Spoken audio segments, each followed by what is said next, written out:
가을 햇살이 운동장 위로 쏟아져 내렸다. 하늘에는 만국기가 팽팽하게 걸려 아이들의 웃음소리와 함께 바람에 나부꼈다. 시끄럽고 활기찬 공간 속 한쪽 구석에 자리한 한서준과 한서아. 쌍둥이 남매의 세상은 유독 조용했다. 똑같은 운동복을 입고 있었지만 두 아이의 표정은 사뭇 달랐다. 오빠인 서준이는 입술을 꾹 다문 채 결승선을 향해 달려가는 아빠와 아이들을 노려보고 있었다. 7살 아이의 얼굴에 떠오른 것은 부러움을 넘어선 작은 분노에 가까웠다. 반면 동생 서아는 그저 고개를 숙인 채 자신의 낡은 운동화 끈만 만지작거렸다.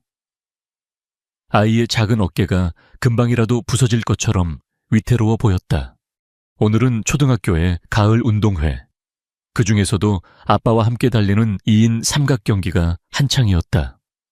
아빠, 더 빨리 아이들의 응원 소리와 아빠들의 힘찬 구령 소리가 운동장을 가득 메웠다.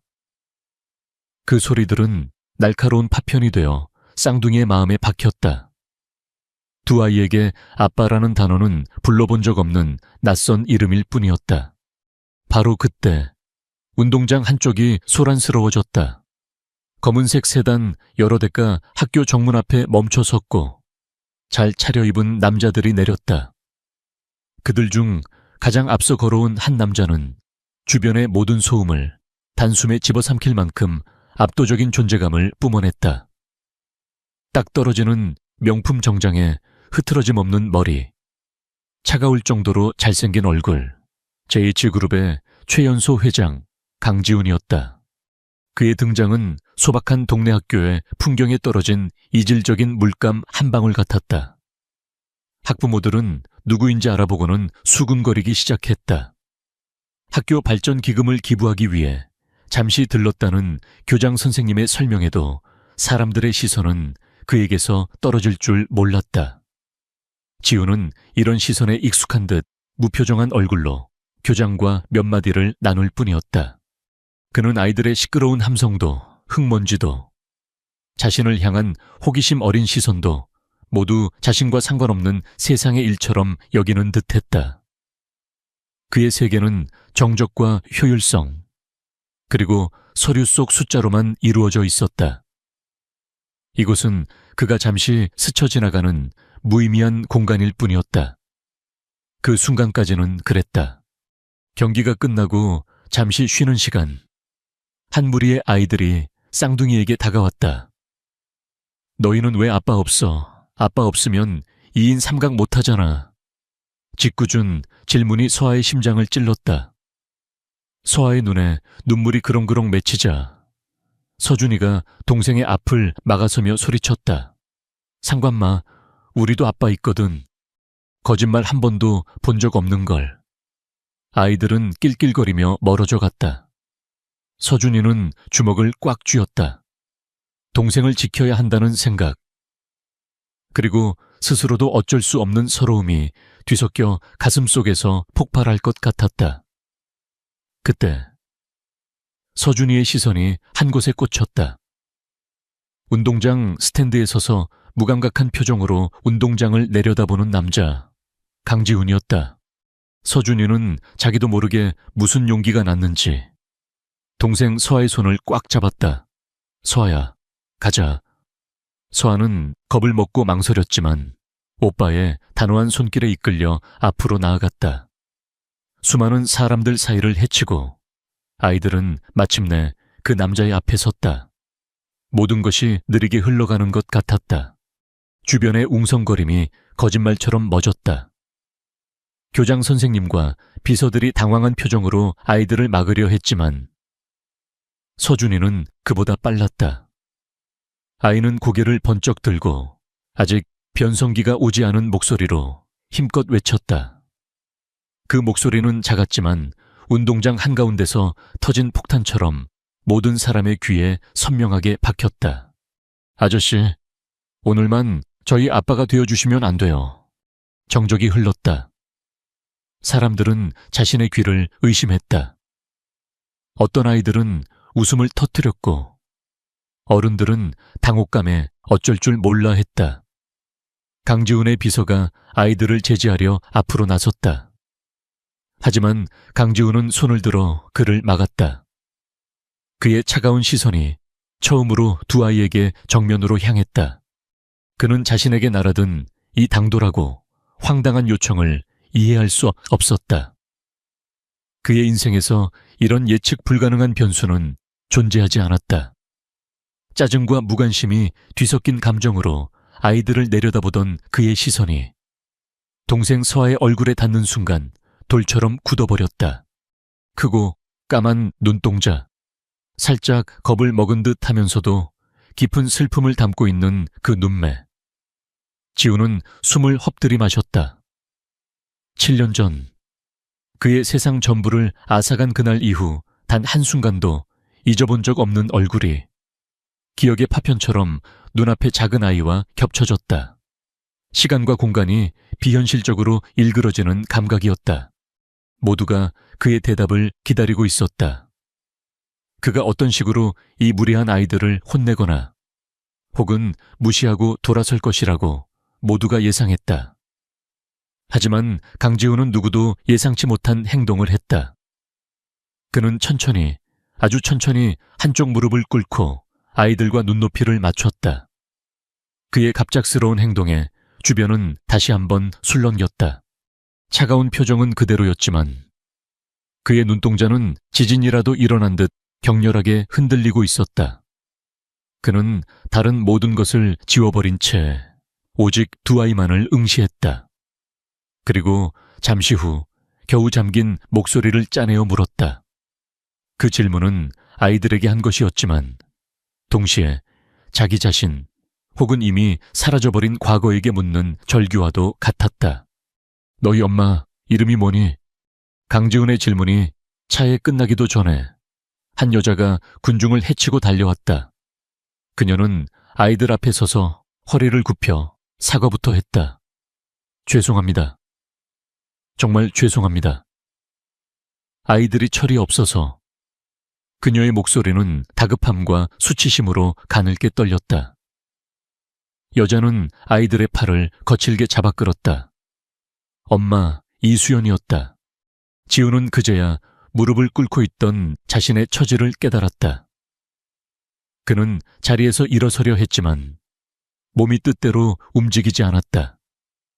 그의 시선은 황급히 돌아서는 여자의 뒷모습에 고정되었다. 낡은 카디건, 하나로 질끈 묶은 머리, 그리고 두 아이를 세상의 비난으로부터 지키려는 듯한 위태로운 어깨. 그게 전부였다. 엄마, 왜 그래? 서준이가 버티며 소리쳤지만 이수연은 뒤도 돌아보지 않고 아이들을 끌고 군중 속으로 사라졌다. 순식간에 일어난 일이었다. 지우는 그 자리에 못 박힌 듯 서서 여자가 사라진 방향만을 멍하니 바라보았다. 아이 엄마의 얼굴조차 제대로 보지 못했다. 하지만 그럴 필요도 없었다. 그의 머릿속은 이미 폭풍에 휩싸인 바다 같았으니까. 정신을 차렸을 때 그는 이미 서울의 야경이 내려다 보이는 JH그룹 회장실, 자신의 자리에 앉아 있었다. 돌아오는 차 안에서 무슨 생각을 했는지, 비서에게 어떤 지시를 내렸는지 기억나지 않았다. 그의 모든 신경은 오직 하나의 눈동자, 그리고 그 눈동자가 불러일으킨 7년 전의 기억에만 집중되어 있었다. 윤세라, 그의 인생에서 가장 따뜻했고 동시에 가장 시렸던 이름. 그녀는 늘 햇살처럼 웃던 사람이었다. 지훈의 잿빛 세상을 총천연색으로 물들였던 유일한 사람이었다. 재벌가의 후계자라는 무거운 갑옷을 입고 살아가던 그에게 세라는 갑옷 속 맨살을 어루만져준 유일한 온기였다. 어느 늦은 밤, 남산타워가 보이는 언덕에서 세라가 그의 어깨에 기댄 채 속삭였던 말이 떠올랐다. 지훈 씨, 나한테는 세상에 딱 한 명, 나보다 더 소중한 친구가 있어. 이름은 이수연이야. 그때 그녀의 목소리는 별빛처럼 부드러웠다. 수연이는 나랑 달라. 겉으론 강한 척하지만 속은 누구보다 여리고 상처도 잘 받아. 내가 꼭 지켜줘야 해. 지우는 그때 수연이라는 이름을 무심히 흘려들었다. 세라의 세상은 온전히 자신만의 것이라 믿었던 오만한 시절이었다. 그는 몰랐다. 그 이름이 훗날 자신의 심장을 이토록 아프게 파고들게 될 줄은. 그날 이후 얼마 지나지 않아 빗길 교통사고가 세라를 그의 세상에서 영원히 앗아갔다. 사고 소식을 듣고 병원으로 달려갔을 때 그는 이미 차갑게 식어가는 세라의 손을 잡을 수밖에 없었다. 그의 세계는 그날 무너져 내렸다. 그 후 7년, 강지우는 웃음을 잃었다. 그는 슬픔을 드러내는 대신 이를 방패 삼아 자신을 철저히 고립시켰다. 슬픔은 감당하기에 너무 거대해서 차라리 없는 감정처럼 봉인해버리는 쪽을 택했다. 그런데 오늘 그 봉인이 깨졌다. 잊었다고 생각했던, 아니 잊기 위해 발버둥 쳤던 감정들이 작은 아이의 눈동자 하나에 속수무책으로 터져나왔다. 세라를 닮은 아이, 그리고 세라가 목숨보다 소중히 여겼던 단 한 명의 친구, 이수연. 우연이라고 하기에는 너무나도 잔인한 퍼즐 조각들이었다. 지우는 자리에서 일어나 통유리창 앞으로 다가갔다. 발 아래 서울의 불빛들이 차갑게 반짝였다. 그는 인터폰을 눌러 김 비서를 호출했다. 잠시 후 들어온 김 비서는 그의 딱딱하게 굳은 얼굴을 보고 조심스럽게 입을 열었다. 회장님, 학교에서 있었던 일은 그 아이들을 찾아. 지훈의 목소리는 낮고 건조했지만 그 안에 담긴 무게는 청은망은 같았다. 한서준, 한서아, 오늘 그 학교 운동회에 있었던 쌍둥이 남매, 그리고 그 아이들의 어머니, 아마 이수연일 거야. 그는 이수연이라는 이름을 발음할 때 자신의 혀끝이 미세하게 떨리는 것을 느꼈다. 효율성을 중시하는 김 비서조차 그의 이런 개인적인 지시에는 조금 놀란 듯. 됐다. 하지만 그는 묻지 않고 대답했다. 알겠습니다. 아이들의 인적 사항과 보호자에 대한 모든 것을 알아보겠습니다. 김 비서가 나가고 사무실에는 다시 정적이 찾아왔다. 지우는 손을 들어 자신의 가슴을 눌렀다. 7년 동안 멈춰있던 심장이 다시 뛰는 것 같기도 했고, 혹은 골마있던 상처가 터져버린 것 같기도 했다.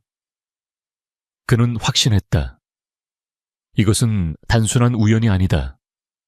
만약 신이 있다면 이것은 자신에게 내리는 가혹한 질문이거나 혹은 뒤늦은 구원의 손길일 터였다. 그 실체가 무엇이든 그는 더 이상 도망치지 않기로 결심했다. 다음 날 아침, 김 비서는 얇은 서류 봉투 하나를 강지훈의 책상 위에 올려놓았다. 밤새 이루어진 조사의 결과물이었다. 지훈은 말없이 봉투를 열었다. 그 안에는 한 여성과 두 아이의 팍팍한 삶이 건조한 활자로 담겨 있었다. 이수연, 만 28세, 명문대 의상 디자인학과 졸업. 하지만 전공과는 무관한 식당 서빙, 편의점 아르바이트 등을 전전하며 생계를 유지하고 있었다. 보고서는 그녀가 보증금 1,000만 원에 월세 30만 원짜리 옥탑방에 거주하고 있으며 제2금융권에 적지 않은 빚이 있다고 적시했다. 그리고 지훈의 심장을 멈추게 만든 한 줄이 있었다. 쌍둥이 남매 한서준과 한서아의 출생 신고일. 그것은 윤세라가 세상을 떠나고 불과 2달 뒤였다. 지훈은 서류를 덮었다. 모든 정황이 하나의 가설을 가리키고 있었다. 하지만 이성적인 판단과 별개로 그의 마음은 거센 파도에 휩쓸리는 조각배처럼 요동쳤다. 서류 속 글자들은 그녀의 삶을 설명할 뿐, 그녀가 어떤 사람인지, 지난 7년간 어떤 마음으로 살아왔는지 보여주지 못했다. 그는 직접 봐야만 했다. 그날 오후, 지훈은 김 비서에게 운전을 맡기고 보고서에 적힌 주소지로 향했다. 차창 밖으로 익숙한 강남의 번화가가 사라지고 좁고 복잡한 골목길이 이어졌다. 마침내 차가 멈춘 곳은 가파른 언덕 위에 낡은 빌라들이 빽빽하게 들어선 그에게는 너무나도 낯선 동네였다. 그는 차 안에 앉아 조용히 밖을 응시했다. 얼마 지나지 않아 익숙한 새 인형이 언덕 아래에서 나타났다. 이수연과 쌍둥이였다. 그녀는 양손에 슈퍼마켓 봉지를 들고 있었고 아이들은 그 옆에서 제잘거리며 걸어오고 있었다. 학교에서의 겁에 질린 모습과는 달리 아이들과 함께 있는 그녀의 얼굴에는 부드러운 미소가 걸려 있었다. 서준이가 무언가에 삐진 듯 입을 삐죽 내밀자 수연은 잠시 걸음을 멈추고 무릎을 굽혀 아들과 눈을 맞췄다. 그녀가 다정하게 무언가 속삭이자 아이는 금세 환하게 웃으며 엄마의 목을 껴안았다. 그 모습을 지켜보던 지우는 자신도 모르게 숨을 참고 있었다. 저 평범하고 따뜻한 풍경이 비현실적으로 느껴졌다. 바로 그때 빌라 입구에서 험상궂은 인상의 남자가 나타나 그들의 앞을 막아섰다. 이수연 씨, 이번 달 이자는 언제 줄 겁니까? 남자의 목소리는 위협적이었다. 수연의 얼굴에서 미소가 사라졌다. 그녀는 본능적으로 아이들을 자신의 등 뒤로 숨겼다. 그녀의 작은 몸이 새끼를 지키려는 어미 새처럼 단단해 보였다. 죄송하지만 며칠만 더 시간을 주세요. 약속한 날짜에는 꼭 입금하겠습니다. 그녀의 목소리는 떨렸지만 눈빛은 흔들리지 않았다. 그리고 아이들이 보고 있습니다. 다음에 다시 와주시겠어요? 남자는 잠시 혀를 차더니 다음이 마지막인 줄 아쇼 라는 말을 남기고 돌아섰다. 모든 상황을 차 안에서 지켜본 지우는 핸들을 쥔 손에 힘을 주었다. 뼈마디가 하얗게 될 정도였다. 분노와 알 수 없는 책임감이 동시에 치밀어 올랐다. 세라가 말했던 강한 척하지만 속은 여린 친구의 모습이 바로 저것이었다. 그녀는 자신의 모든 것을 걸고 아이들을 지키고 있었다. 그는 더 이상 지켜볼 수 없었다. 무언가 구체적인 확신이 필요했다. 그날 밤, 지우는 자신의 사무실로 돌아와 개인 컴퓨터를 켰다. 그는 기억의 조각을 더듬어 이수연과 윤세라라는 이름을 조합해 인터넷을 검색하기 시작했다. SNS, 학교 동문 사이트, 오래된 블로그까지 흔적은 희미했다. 몇 시간이 흘렀을까? 포기하려던 순간 그는 오래전 유행했던 싸이월드 미니홈피 하나를 발견했다. 이수연의 이름으로 된 7년 넘게 업데이트가 멈춘 공간이었다. 떨리는 손으로 사진첩을 클릭했다. 촌스러운 사진들 속에서 대학 시절의 앳된 그녀를 발견할 수 있었다. 그리고 마침내 그는 숨을 멈췄다. 사진 한 장이 화면 가득 떴다. 8년 전 내 반쪽 세라와 함께 라는 제목이었다. 사진 속에는 환하게 웃는 윤세라가 이수연의 어깨에 팔을 두르고 있었다. 세라는 카메라를 향해 V자를 그리고 있었고 수연은 그런 세라를 보며 부드럽게 미소 짓고 있었다. 그들의 젊음과 우정이 프레임 안에 영원처럼 박제되어 있었다. 지우는 마우스를 쥔 손으로 화면 속 세라의 얼굴을 그리고 수연의 얼굴을 천천히 쓸어보았다. 모든 것이 명확해졌다. 두 사람은 친구가 맞았다. 세라가 그토록 아끼던 단 한 명의 친구. 그리고 그 친구는 지금 세라를 꼭 닮은 아이들을 힘겹게 키우고 있었다. 퍼즐은 맞춰졌지만 그가 마주해야 할 진실은 더욱 거대하고 아프게 다가오고 있었다. 다음 날 이수연은 낯선 번호로 걸려온 전화를 받았다. JH그룹 비서실이라는 정중한 목소리는 그녀에게 잠시 시간을 내어줄 수 있는지 물었다. 강지훈 회장이 직접 만나 뵙고 싶어 한다는 말에 수연의 심장이 철렁 내려앉았다. 거절할 수 없었다. 아니, 거절해서는 안 된다는 것을 직감적으로 알았다. 그 만남은 피할 수 없는 운명 같았다. 약속 장소는 시내의 한적한 호텔 커피숍이었다. 수연은 옷장에서 가장 깨끗한 블라우스를 꺼내 입었지만 맞은편에 앉은 남자의 완벽한 모습 앞에서 초라함을 감출 수 없었다. 강지우는 아무 말 없이 그녀 앞에 작은 사진 한 장을 내려놓았다. 8년 전 그녀와 세라가 함께 웃고 있는 사진이었다. 윤세라 씨를 아시죠? 질문이 아니었다. 이미 모든 것을 알고 있다는 통보였다. 수연의 얼굴이 하얗게 굳었다. 그녀는 찻잔을 든 손에 미세한 떨림을 감추기 위해 애썼다. 무슨 말씀이신지 모르겠습니다. 그녀의 목소리는 스스로 듣기에도 어색할 만큼 차갑고 방어적이었다. 지우는 그녀의 부정을 예상했다는 듯 시선을 피하지 않고 말을 이었다. 어제 당신의 집 근처에 갔었습니다. 모든 걸 봤습니다. 그의 말에 수연은 숨을 헛들이 마셨다. 빚쟁이와 마주하던 자신의 모습, 아이들 앞에서 애써 태연한 척하던 비참한 순간이 떠올랐다. 그녀의 마지막 자존심마저 발가벗겨진 기분이었다. 제가 도울 수 있게 해주십시오. 그는 본론을 꺼냈다. 아이들이 지낼 새 집을 구해주겠습니다. 당신의 빚은 모두 갚아주고 아이들이 대학을 졸업할 때까지 필요한 모든 교육비와 생활비를 지원하겠습니다. 그의 제안은 너무나도 현실적이고 구체적이어서 오히려 비현실적으로 들렸다. 마치 동화 속 마법 같았다. 하지만 수연에게는 그 제안이 모욕으로 들렸다. 지난 7년간 그녀는 혼자 힘으로 버텨왔다. 세상의 편견과 가난 속에서 아이들을 지키기 위해 발버둥 쳤다. 그런데 이제 와서 이 남자는 돈으로 그 모든 세월을 사려는 듯 했다. 내 아이들은 내가 책임집니다. 당신 돈 필요 없어요. 그녀는 단호하게 거절했다. 이건 동정이 아닙니다. 지훈이 말했다. 세라가 살아있었다면 분명 자신의 가장 친한 친구와 그 아이들을 이렇게 살게 두지 않았을 겁니다.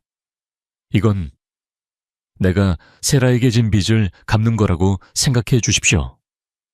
그의 목소리에 처음으로 희미한 균열이 느껴졌다. 7년의 슬픔이 묻어나는 소리였다. 수연은 입술을 깨물었다.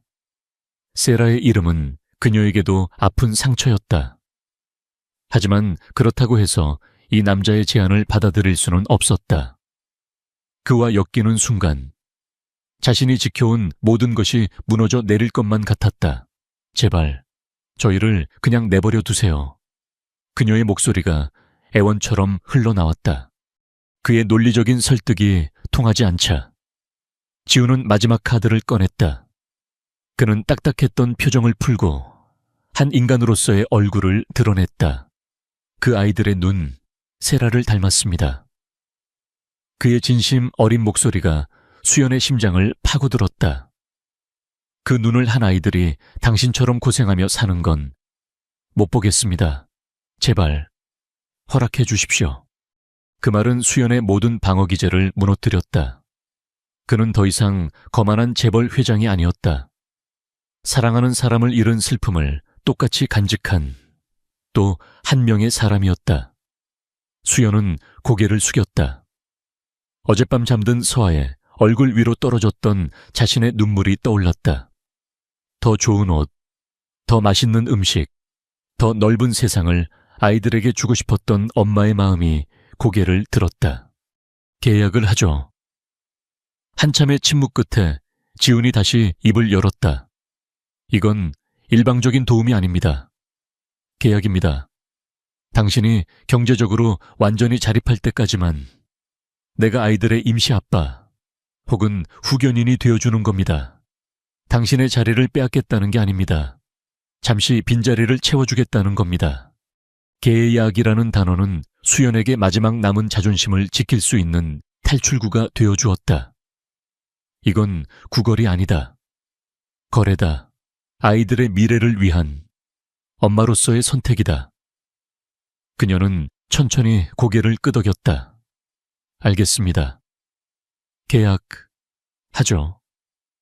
그녀의 목소리는 물에 젖은 솜처럼 무겁고 축축했다. 그렇게 두 사람 사이에 보이지 않는 계약이 맺어졌다. 과거의 한 여자와 미래의 두 아이를 담보로 한 위태롭고도 절실한 계약이었다. 계약. 성사된 후 강지훈의 일처리는 거대 기업의 총수답게 신속하고 정확했다. 바로 다음 날 김 비서가 이수연 앞에 깨끗한 아파트의 계약서와 열쇠를 내밀었다. 아이들이 마음껏 뛰어놀 수 있는 넓은 거실, 최신 보안 시스템, 좋은 학군까지. 그녀가 평생 꿈꿔왔지만 감히 가질 수 없었던 모든 것이었다. 수연은 어지러운 마음으로 그 모든 것을 받아들었다. 하지만 이사가기 전날 밤 그녀는 지훈에게 조심스럽게 문자를 보냈다. 옥탑방에서의 마지막 저녁 식사를 함께 해달라는 내용이었다. 지난 7년간의 고생과 추억이 깃든 이 집에 대한 예의이자 새로운 시작을 앞둔 그녀 나름의 의식이었다.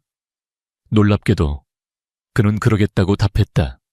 약속한 저녁 시간. 지훈은 어색한 모습으로 좁은 옥탑방에 들어섰다. 그의 값비싼 정장은 금방이라도 무너질 듯한 공간과 어울리지 않았다. 작은 교자상 위에는 갓 지은 밥과 보글보글 끓는 된장찌개, 그리고 계란말이 몇 조각이 전부인 소박한 밥상이 차려져 있었다.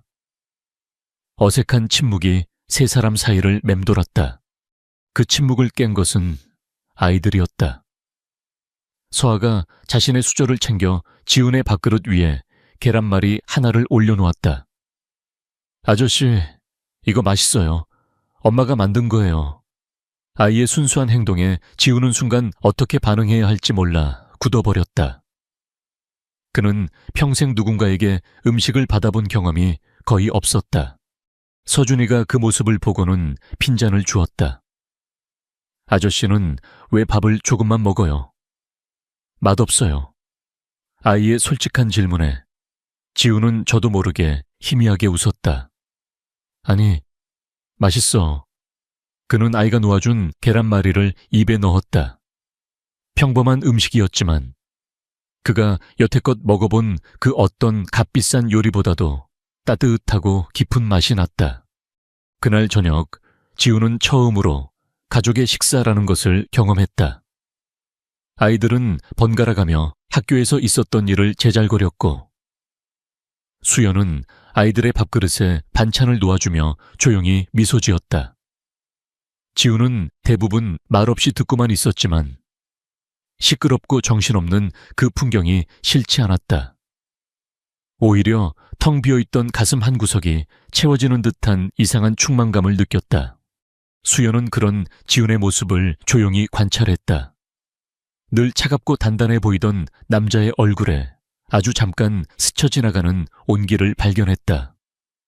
그녀는 그가 어떤 삶을 살아왔는지 알 수 없었지만 그 역시 자신만큼이나 외로운 사람일지도 모른다고 어렴풋이 짐작했다. 두 사람 사이의 경계심이 아주 조금, 눈에 보이지 않을 만큼 허물어지고 있었다. 바로 그때 지훈의 휴대폰이 날카롭게 울렸다. 화면에 뜬 본가라는 두 글자에 그의 얼굴이 다시 원래의 무표정한 상태로 돌아갔다. 식사 자리에 따뜻했던 공기가 순식간에 차갑게 식었다. 그는 짧게 통화를 마친 후 자리에서 일어섰다. 급한 일이 생겨서 가봐야겠습니다. 맛있게 잘 먹었습니다. 그의 목소리는 다시 예전처럼 딱딱했다. 그가 도착한 곳은 성북동에 위치한 거대한 한옥 저택이었다. 그의 할머니이자 JH그룹의 명예회장인 강 여사가 기거하는 곳이었다. 대청마루에 들어서자 강 여사는 매서운 눈으로 그를 쏘아보았다. 그녀의 앞 탁자 위에는 수연과 아이들에 대한 조사 보고서가 놓여 있었다. 근본도 없는 어미에 애들까지 달린 여자라니. 강 여사의 목소리는 얼음장처럼 차가웠다. 지금 네가 무슨 짓을 하고 있는지 알고 있느냐? 온 집안의 수치다.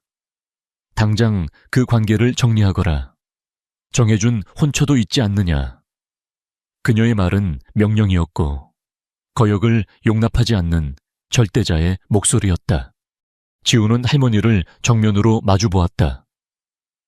예전 같았으면 적당히 타협하거나 논리적으로 설득하려 했을 것이다.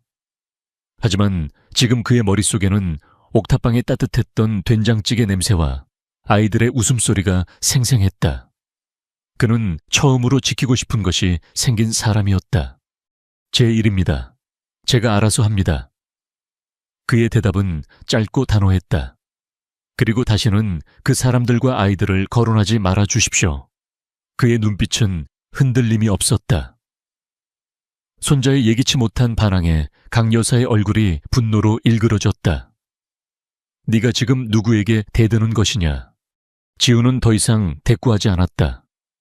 그는 조용히 허리를 숙여 인사한 뒤 몸을 돌려 저택을 나섰다. 등 뒤로 할머니의 녹이 어린 고함이 따라붙었지만 그는 멈추지 않았다. 차가운 저택의 문을 나서자 서울의 밤바람이 그의 얼굴을 스쳤다. 그는 방금 자신이 거대한 성벽에 정면으로 맞섰다는 것을 알았다. 그리고 그 싸움에서 절대로 물러설 수 없다는 것도. 강지훈의 단호한 태도는 할머니인 강 여사와의 관계를 최악으로 만들었지만 역설적으로 그가 나아갈 방향을 더욱 명확하게 해주었다. 그는 더 이상 망설이지 않았다. 그는 이수연과 아이들을 자신의 울타리 안으로 들여와 완벽하게 보호해야만 했다. 다음 날 아침, 그들은 옥탑방을 떠나 지훈이 마련해준 새 아파트로 이사했다. 새 집에 들어선 아이들은 신이 나서 소리를 질렀다. 서준이는 자기 방이 생겼다며 침대 위를 방방 뛰었고, 서아는 커다란 창문 앞에 서서 서울의 풍경을 넋을 잃고 바라보았다. 그 모습을 지켜보는 수연의 얼굴에는 기쁨과 불안이 뒤섞인 복잡한 미소가 걸려 있었다. 이 모든 것이 현실이 아닌 꿈처럼 느껴졌다. 지우는 이삿짐센터 직원들을 돌려보낸 후에도 자리를 뜨지 않고 묵묵히 짐 정리를 도왔다. 그가 무거운 책 상자를 옮기던 중 아래에 깔려있던 낡은 종이 상자 하나가 터지면서 안에 내용물이 와르르 쏟아져 나왔다. 낡은 편지, 빛바랜 사진, 그리고 작은 액세서리들이었다. 수연의 추억 상자였다. 죄송합니다. 지훈이 사과하며 흩어진 물건들을 줍기 시작했다. 수연도 황급히 다가와 함께 상자를 정리했다. 바로 그때 지훈의 손에 낡은 가죽 다이어리 하나가 잡혔다. 그는 그 필체를 알아보았다. 7년 전 매일 밤 그에게 사랑을 속삭여주던 세라의 필체였다. 심장이 쿵 하고 바닥으로 떨어지는 것 같았다. 동시에 그의 발치에 얇은 종이 한 장이 떨어졌다. 그가 무심코 그것을 집어들었을 때 그는 자신의 눈을 의심했다. 산모 윤세라라고 적힌 빛바랜 초음파 사진이었다. 사진 속에는 눈으로 겨우 식별할 수 있는 작은 2개의 점이 보였다. 쌍둥이, 그리고 그 아래 적힌 예상 출산일은 세라가 사고로 세상을 떠난 날보다 한참 뒤였다. 순간 거실의 모든 공기가 얼어붙었다. 아이들의 웃음소리마저 아득하게 멀어졌다. 수연은 지훈이 손에 든 것을 보고 얼굴이 새하얗게 질렸다. 그녀는 다급하게 그것을 빼앗으려 손을 뻗었지만 이미 늦었다. 지훈은 초음파 사진과 다이어리를 번갈아 보며 온몸을 떨고 있었다. 거대한 퍼즐의 마지막 조각이 상상조차 못한 형태로 그의 앞에 나타났다. 그날 밤 아이들이 새 방에서 잠든 후에야 두 사람은 식탁에 마주 앉았다. 식탁 위에는 세라의 다이어리와 초음파 사진이 놓여 있었다. 지훈은 입을 열지 않았다. 그는 그저 수연을 바라볼 뿐이었다. 그의 눈빛은 분노가 아닌 감당할 수 없는 고통과 혼란, 그리고 절박한 질문으로 가득 차 있었다. 결국 침묵을 깬 것은 수연이었다. 그녀의 어깨가 가늘게 떨리기 시작하더니 이내 참아왔던 울음이 터져 나왔다. 7년 동안 단단한 갑옷처럼 그녀를 지탱해 주었던 모든 것이 한꺼번에 무너져 내리는 소리였다. 그녀는 의자에서 스르르 주저앉아 버렸다. 설명해줘요, 수연씨. 지훈이 겨우 목소리를 짜냈다. 이게 다 무슨 겁니까? 그의 목소리는 애원에 가까웠다. 진실을 마주할 용기는 없었지만 더 이상 거짓 속에 살 수도 없었다. 그는 그녀의 입에서 나올 대답이 자신의 남은 생을 송두리째 바꿔놓을 것임을 예감했다. 수연은 한참을 흐느낀 후에야 조각난 문장들로 이야기를 시작했다. 그 아이들, 내 아이들 아니에요. 그녀의 고백은 지훈의 심장에 비수처럼 꽂혔다. 지훈 씨하고 세라, 두 사람 아이예요. 세상이 멈췄다. 지훈은 아무 소리도 들을 수 없었다. 오직 자신의 심장이 부서지는 소리만이 귀를 때렸다. 수연은 눈물을 쏟아내며 7년 전의 비밀을 모두 털어놓았다. 세라가 임신 사실을 알았을 때의 기쁨. 하지만 곧이어 발견된 희귀병과 출산이 위험할 수 있다는 의사의 경고. 그리고 강씨 집안이 이 사실을 알면 아이들을 빼앗아갈 것이라는 세라의 깊은 두려움. 그래서 그녀는 모든 것을 숨겼다. 세라가 마지막으로 부탁했어요. 수연의 목소리는 절규에 가까웠다. 사고 후에 아이들이라도 살려달라고, 그리고 자기 대신 아이들 엄마가 되어달라고, 지훈 씨한테는 평생 비밀로 해달라고. 그게 아이들을 지키는 유일한 방법이라고 믿었어요. 미안해요. 정말 미안해요. 지훈은 비틀거리며 뒷걸음질 쳤다. 그는 벽에 등을 기댄 채 그대로 주저앉았다. 아버지, 내가 저 아이들의 아버지라고 7년 동안. 바로 내 아이들이 세상 가장 낮은 곳에서 힘겹게 살아오는 동안 나는 아무것도 모른 채 차가운 성 안에서 죽은 듯이 살아왔다. 기쁨과 슬픔, 죄책감과 황홀함이 뒤섞인 감정의 폭풍이 그의 영혼을 집어삼켰다. 진실은 구원인 동시에 가장 잔인한 형벌이었다. 진실이 폭로된 다음 날 아침, 새로운 아파트의 공기는 유리처럼 차갑고 위태로웠다. 강지훈과 이수연은 밤새 한숨도 자지 못했다. 두 사람은 서로의 시선을 피하며 유령처럼 집안을 맴돌았다. 오직 아이들만이 아무것도 모른 채 어젯밤의 폭풍을 집어삼킨 고요함 속에서 새 장난감을 가지고 놀며 밝게 웃고 있었다. 지훈은 잠든 아이들의 얼굴을 밤새도록 지켜보았다. 7년의 세월을 건너뛰어 이제야 마주하게 된 그의 아들과 딸. 벅찬 행복과 가슴을 도려내는 듯한 죄책감이 그의 안에서 격렬하게 싸웠다. 그는 더 이상 과거에 얽매인 채 슬퍼하는 남자가 아니었다. 그는 이제 아버지가 되었고 아버지는 자신의 아이들을 지켜야만 했다. 아침 식사가 끝나고 지훈은 수연을 식탁에 앉혔다. 그의 눈빛은 어제의 혼란을 밀어내고 강철 같은 결의로 빛나고 있었다. 이전의 계약은 무효입니다. 그가 입을 열었다. 이제 우리에겐 새로운 계약이 필요합니다. 그의 단호한 목소리에 수연은 긴장하며 고개를 들었다. 할머니는 수단과 방법을 가리지 않고 아이들을 뺏으려 할 겁니다. 아이들의 친권은 법적으로 저에게 있습니다. 우리가 흩어져 있으면 저는 아이들을 지킬 수 없습니다. 그의 말은 냉정했지만 현실이었다.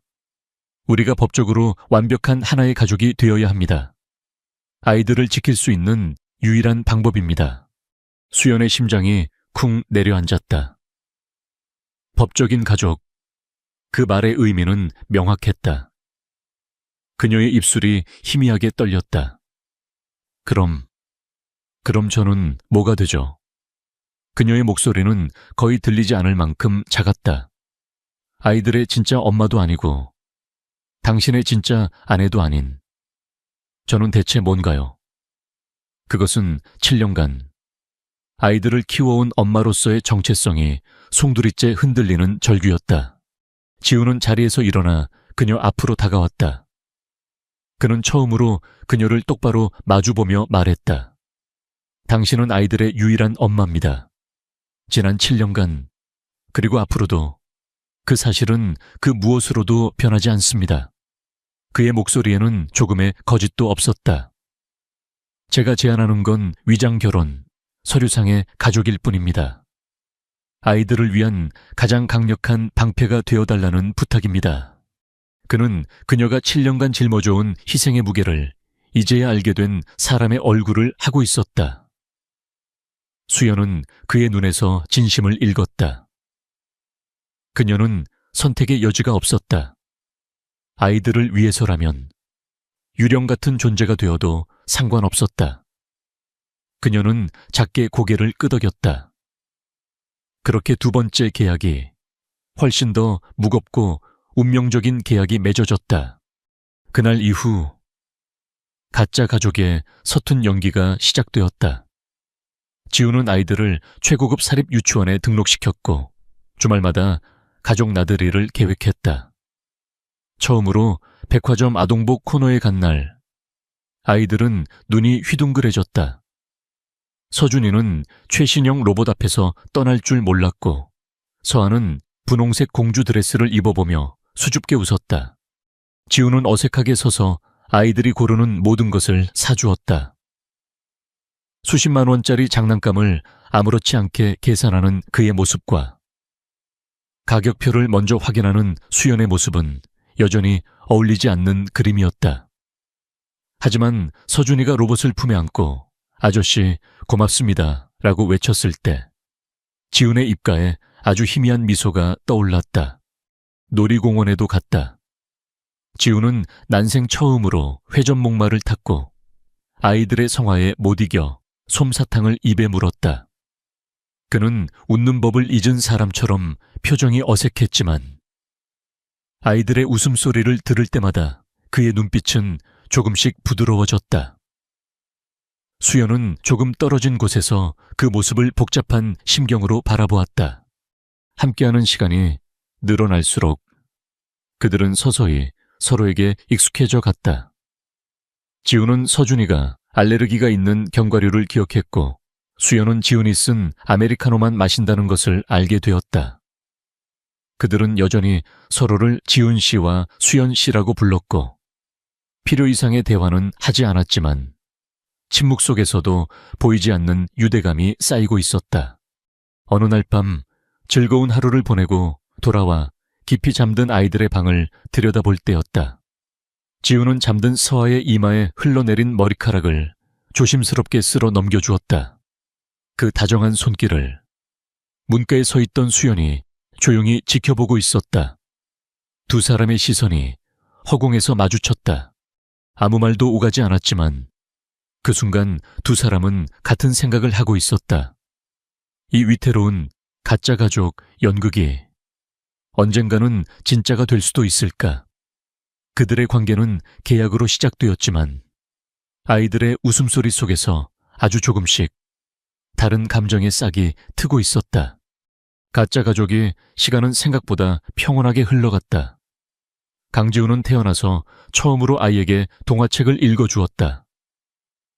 감정 없는 딱딱한 목소리였지만 서준이와 서아는 그의 무릎에 파고들어 세상에서 가장 재미있는 이야기를 듣는 듯 눈을 빛냈다. 그 모습을 지켜보는 이수연의 마음에도 낯선 온기가 차올랐다. 이대로 시간이 멈췄으면 좋겠다고 그녀는 생각했다. 하지만 평화는 오래가지 않았다. 어느 평일 오후 초인종 소리가 날카롭게 울렸다. 수연이 무심코 문을 열었을 때 그 앞에는 차가운 얼굴의 강 여사와 비서가 서 있었다. 그들의 등장은 따뜻한 집의 공기를 순식간에 시베리아의 겨울바람처럼 얼어붙게 만들었다. 강 여사는 집 안을 경멸하듯 훑어보며 소파에 앉았다. 애들은 방에 들여보내거라. 강 여사의 목소리에는 어른들의 대화에 아이들을 끼워주지 않겠다는 차가운 의지가 담겨 있었다. 수연은 아이들을 방으로 들여보낸 뒤 강 여사의 앞에 마주 앉았다. 심장이 불안하게 뛰었지만 그녀는 허리를 꼿꼿이 세웠다. 더 이상 도망치거나 숨지 않기로 다짐했기 때문이다. 강 여사는 탁자 위로 하얀 봉투 하나를 밀었다. 이 안에 든 돈이면 내 평생, 아니 네 다음 생까지도 편하게 먹고 살 수 있을 게다. 그녀의 눈빛은 마치 벌레를 보는 듯 했다. 이 돈 받고 내 손주 인생에서 깨끗하게 사라져라. 아이들은 우리가 알아서 키울 테니. 그녀의 말은 한치의 여지도 없는 통보였다. 수연은 말없이 봉투를 바라보았다. 예전의 그녀였다면 이 엄청난 액수 앞에서, 그리고 이 여인의 권위 앞에서 비참하게 무너졌을지도 모른다. 하지만 지금 그녀는 혼자가 아니었다. 그녀는 아이들의 엄마였고 세라의 약속을 지키는 사람이었다. 그녀는 조용히 봉투를 다시 강 여사 쪽으로 밀어냈다. 회장님께는 돈이 전부일지 몰라도 저에게는 아닙니다. 수연의 목소리는 떨리지 않았다. 제게는 아이들이 전부입니다. 그리고 그 아이들은 돈으로 사고 팔 수 있는 물건이 아닙니다. 절대 떠나지 않을 겁니다. 그녀의 단호한 태도에 강 여사의 얼굴이 험악하게 일그러졌다. 천한 거 어때? 지금 내 주제를 알고 여기서 나가주시죠. 할머니. 그때 현관문이 열리며 강지훈이 들어섰다. 그는 싸늘한 시선으로 탁자 위의 봉투와 굳어버린 두 여자를 번갈아 보았다. 그는 망설임 없이 수연의 앞을 막아서며 자신의 할머니와 대치했다. 그의 행동은 이 사람은 내가 보호한다는 무언의 선언이었다. 강 여사는 분노에 찬 눈으로 지훈을 노려보다가 후회하게 될 것이다. 라는 말을 남기고 떠났다. 할머니가 떠난 후 집안에는 무거운 침묵이 흘렀다. 미안합니다. 지훈이 먼저 사과했다. 나 때문에 이런 일을 겪게 해서. 수연은 고개를 저었다. 아니요, 괜찮아요. 그들은 그날 처음으로 서로를 동지처럼 느꼈다. 같은 것을 지키기 위해 같은 적과 맞서 싸우는 동지. 하지만 진짜 공격은 그 다음 날 시작되었다. 아침 뉴스 시간 한 연예 정보 프로그램에서 JH그룹 강지훈 회장, 미혼모와 비밀 동거 충격이라는 자극적인 제목의 보도가 흘러나왔다. 흑백으로 처리된 파파라치 사진에는 지훈과 수연, 아이들이 함께 놀이공원에 가거나 쇼핑하는 모습이 담겨 있었다. 순식간에 인터넷이 뒤집혔다. 이수연이라는 이름이 실시간 검색어 1위에 올랐고 그녀의 과거를 파헤치려는 익명의 글들이 쏟아졌다. 돈을 노리고 재벌에게 접근한 꽃뱀, 아이를 이용해 신분 상승을 노리는 여자, 온갖 추악한 꼬리표들이 그녀에게 붙었다. 그들의 안식처였던 아파트 주소까지 알려지면서 현관 앞에는 기자들이 진을 치기 시작했다. 수연은 창백한 얼굴로 노트북 화면을 바라보며 온몸을 떨었다. 지훈의 전화는 쉴 새 없이 울려댔다. 아이들은 거실의 소란스러운 분위기에 겁을 먹고 방에서 나오지 못했다. 그들이 겨우 쌓아 올린 평화로운 일상이 단 하루아침에 세상의 가장 잔인한 구경거리로 전락해버렸다. 그들은 이제 안전한 집이라는 섬에 갇힌 포로였다. 세상의 공격은 예상보다 훨씬 더 거세고 잔인했다.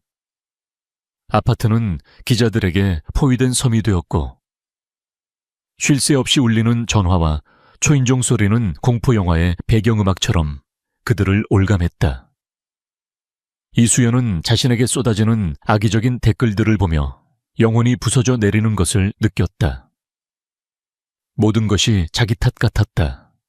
결국 그녀는 결심했다. 아이들이 잠든 틈을 타. 그녀는 강지훈 앞에 섰다. 제가 떠날게요. 그녀의 목소리는 거의 기어들어가는 수준이었다. 저만 사라지면 모든 게 원래대로 돌아갈 거예요.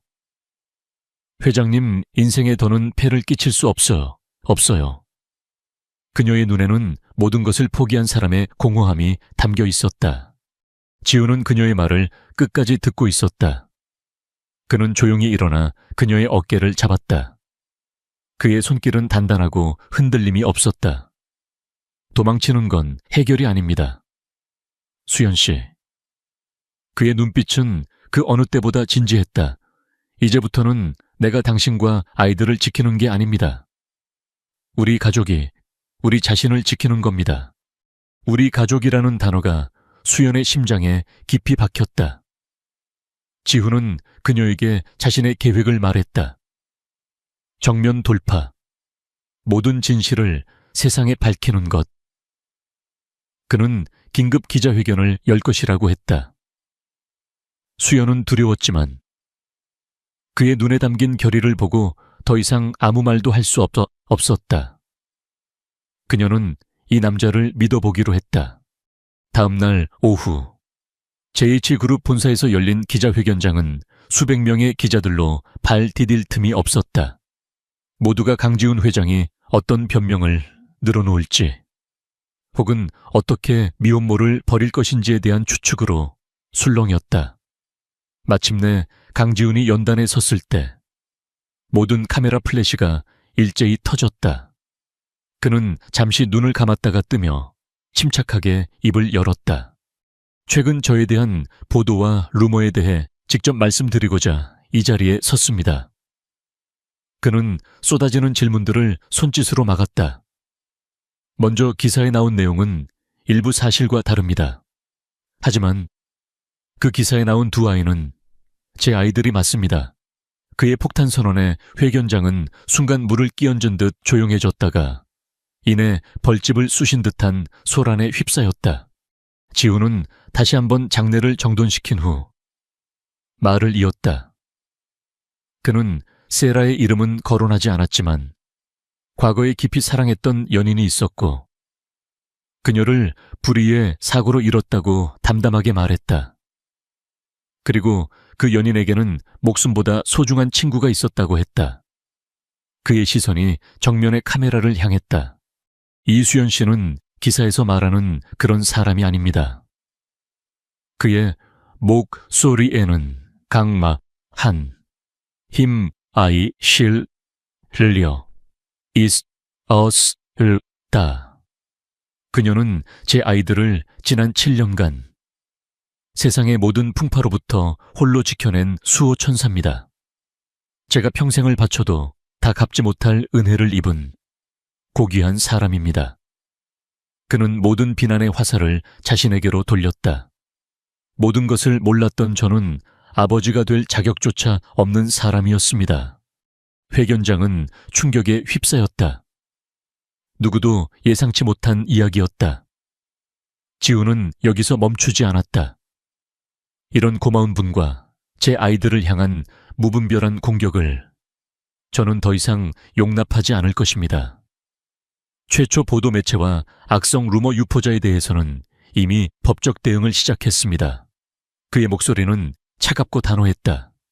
그리고 그는 마지막 쐐기를 박았다. 그리고 저는 제 아이들을 길러준 단 한 명의 어머니인 이수연 씨와 결혼할 것입니다. 이것이 제 아이들과 제가 사랑하는 사람을 지키는 방식입니다.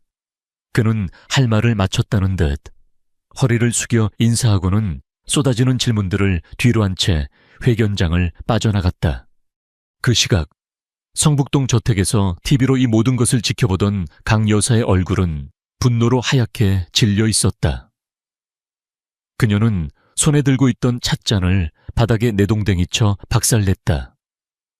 그녀가 던진 돌은 부메랑이 되어 그녀가 가장 아끼던 손자의 완벽한 방역으로 돌아왔다. 그녀는 통제력을 완전히 상실했다. 지훈이 집에 돌아왔을 때 수연은 거실에 우두커니 서 있었다. 그녀의 얼굴은 온통 눈물로 젖어 있었다. TV 화면 속 자신의 모습을 보며 세상 모든 비난을 감수하고 자신을 지켜준 남자를 보며 그녀는 하염없이 울고 있었다. 두 사람의 시선이 마주쳤다. 세상의 소음은 모두 사라지고 오직 두 사람만이 남았다. 거대한 폭풍이 지나간 후 그들의 관계는 완전히 새로운 국면을 맞이하고 있었다. 기자회견이 끝나고 강지훈이 집으로 돌아왔을 때 이수연은 여전히 그 자리에 서서 울고 있었다. 그가 문을 열고 들어서는 순간 두 사람의 시선이 허공에서 얽혔다. 수연은 떨리는 목소리로 겨우 입을 열었다. 왜 그렇게까지 하셨어요? 그것은 원망이 아닌 이해할 수 없는 희생에 대한 물음이었다. 지우는 그녀에게 다가와 섰다. 그는 처음으로 망설임 없이 그녀의 눈물 젖은 뺨을 부드럽게 감쌌다. 그의 목소리는 낮고 진실했다. 수연 씨와 아이들이 이제 내 가족이니까요. 그 순간 두 사람을 올가매던 모든 계약과 조건들은 공기 중으로 사라졌다. 남은 것은 상처 입은 두 영혼의 맨 얼굴뿐이었다. 그날 이후 세상은 다시 한번 놀라야 했다. 강지훈은 자신의 말에 책임을 졌다. JH그룹의 법무팀은 악성 루머에 대해 무자비한 법적 대응을 시작했고 여론은 점차 동정적으로 변해갔다. 무엇보다 지훈이 보여준 진심 어린 모습은 대중의 마음을 움직였다. 그는 자신의 모든 것을 걸고 가족을 지키는 한 남자의 모습을 보여주었다. 1년 후 시간은 많은 것을 바꿔놓았다. 어느 화창한 주말 아침 지훈과 수연의 집 거실에는 따스한 햇살과 아이들의 웃음소리가 가득했다. 8살이 된 서준이와 서아는 몰라보게 늠름하고 예뻐졌다. 아이들은 이제 더 이상 지훈을 아저씨라고 부르지 않았다. 서준이가 소파에서 책을 읽던 지훈의 등 위로 뛰어오르며 외쳤다. 아빠, 놀아주세요. 지훈은 책을 내려놓고 익숙하게 아들을 받아 안으며 웃었다. 지난 1년 동안 그는 웃는 법을 다시 배웠다. 그는 여전히 JH그룹의 회장이었지만 회사 사람들은 그를 칼퇴하는 회장님 혹은 아들딸 바보라고 불렀다. 그는 더 이상 일에 자신을 가두지 않았다. 그의 삶의 중심은 이제 완벽하게 가족이 되어 있었다. 수연 역시 자신의 자리를 찾았다. 그녀는 자신의 전공을 살려 작은 아동복 브랜드를 론칭했다. 쌍둥이를 모델로 한. 엄마의 마음으로 만든 옷들은 온라인에서 큰 인기를 끌었다. 그녀는 더 이상 누군가의 도움에 기대는 존재가 아니었다. 그녀는 유능한 디자이너이자 두 아이의 자랑스러운 엄마, 그리고 한 남자의 사랑받는 아내였다. 같은 시각 성북동의 거대한 한옥저택은 여전히 정막에 잠겨 있었다. 강 여사는 홀로 앉아 차를 마시고 있었다. 비서가 조심스럽게 태블릿 PC 하나를 내밀었다. 화면에는 가장 닮고 싶은 CEO 아빠 1위, JH그룹 강지훈 회장이라는 제목의 기사와 함께 공원에서 아이스크림을 먹으며 환하게 웃고 있는 네 가족의 사진이 실려 있었다. 강 여사는 사진을 한참 동안 말없이 바라보았다. 그녀의 얼굴에 어떤 표정이 스쳐 지나갔는지 아무도 알 수 없었다. 그녀는 그저 나지막이 한숨을 내쉬고는 조용히 눈을 감았다.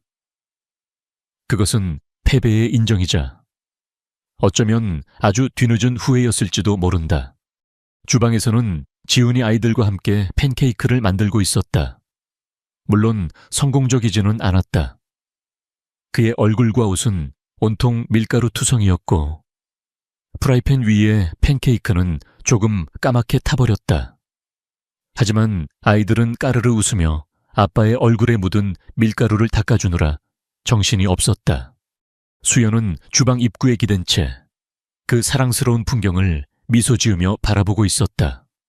그녀의 시선을 느낀 지훈이 뒤를 돌아보았다.